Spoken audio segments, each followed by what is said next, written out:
clasificar a la gente, ni bien la conozco. Para mí, hay dos tipos de personas. Hay gente que tiene respuestas para todo. No importa si tu pregunta es simple, compleja, general o personal. Ellos siempre tienen respuesta. Hay otra, en cambio, que ante cada pregunta se hacen una nueva. Esos son mis preferidos y también mis aliados. Desde chica me hago preguntas existenciales y terrenales. Mi hermana Carolina se murió a los 15 años cuando yo tenía 11. Entonces sé que hay preguntas que no tienen respuesta. Pero igual sigo haciendo y haciendo preguntas. No me canso, ni me doy por vencida. Quizá por eso decidí ser periodista. Pero contrariamente a lo que muchos creen, o esperarían quizá, no me dedico a responder preguntas ajenas ni solo a hacerlas. Trabajo para que cada día más gente se haga más preguntas y encuentre sus respuestas. Cuando empecé a enseñar Derecho a la Información en la Universidad de Buenos Aires hace 16 años y a escribir en el diario La Nación, conseguir y compartir era mucho más difícil que hoy, les aseguro, créanme. Internet 2.0 no existía.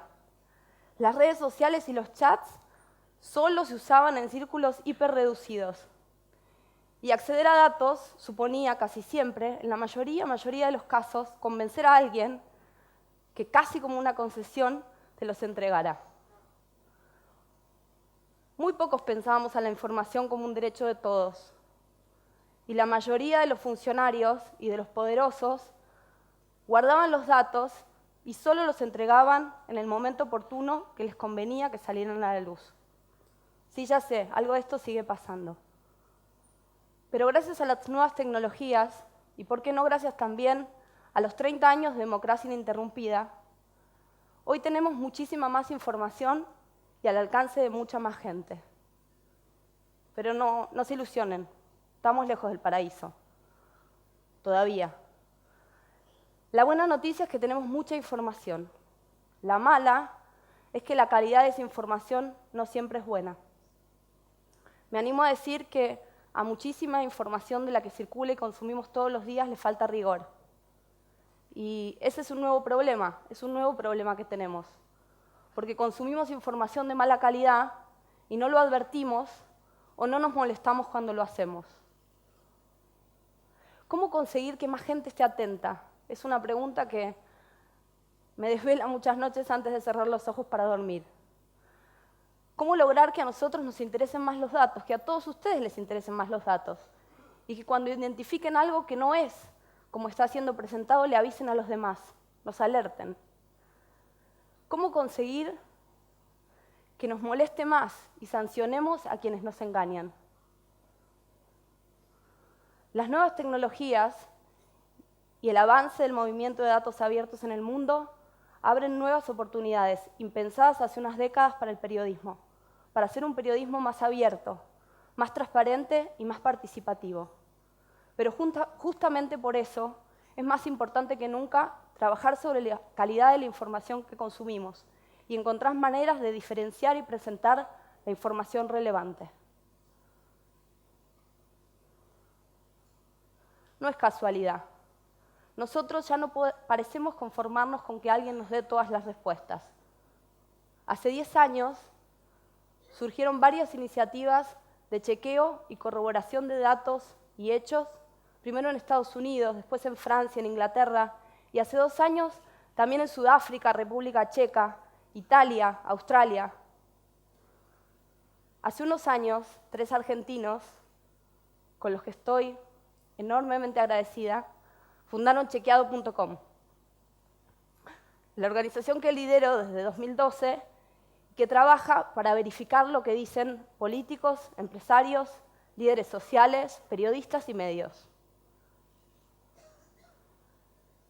El actual gobierno, dijo la presidenta hace un año y pico, es el que más viviendas construyó de toda la historia argentina. Lo dijo, pero era falso. El gobierno creó la mitad de los empleos que dice haber creado. Lo publicó Clarín, pero eso es engañoso.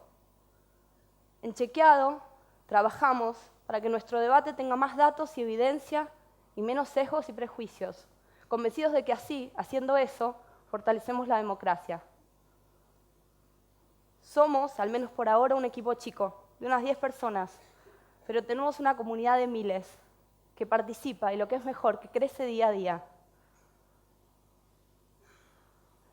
Y aunque por el momento somos los únicos que en Argentina y en América Latina hacemos esto, mirar obsesivamente los datos y corroborar si los dichos que circulan en la agenda pública son o no son como nos dicen, nos entusiasma saber que muchos otros lados del mundo están haciendo lo mismo, que cientos de personas que no nos conocemos y en algunos casos ni siquiera nos hablamos, hacemos lo mismo. ¿Y saben por qué lo hacemos? Porque hay una nueva necesidad y porque gracias a que tenemos más información y más facilidad para compartirla, podemos resolver esa necesidad. El desafío ahora es que estas iniciativas se fortalezcan y se popularicen, que ustedes y miles como ustedes se la apropien, que se apropien del método, que cuando escuchen algo, lean algo que no les cierra, estén atentos, que se hagan más preguntas. Los políticos, los periodistas, los líderes sociales, los medios, los empresarios, van a seguir usando los datos estratégicamente. Pero si nosotros, los ciudadanos, estamos más atentos y castigamos más cuando nos engañan, estoy segura que van a ser más cuidadosos. No les dije, quizá por miedo a espantarlos con mis múltiples clasificaciones de la gente, pero cuando conozco a alguien, también lo suelo clasificar en una de estas dos categorías. Están esos que protestan, se quejan y se dan por vencidos antes de empezar. Y están los otros que creen que se puede. Si ustedes vinieron hasta acá y llegaron hasta acá, sé que son de estos últimos. Terminemos juntos con la impunidad intelectual. Muchas gracias.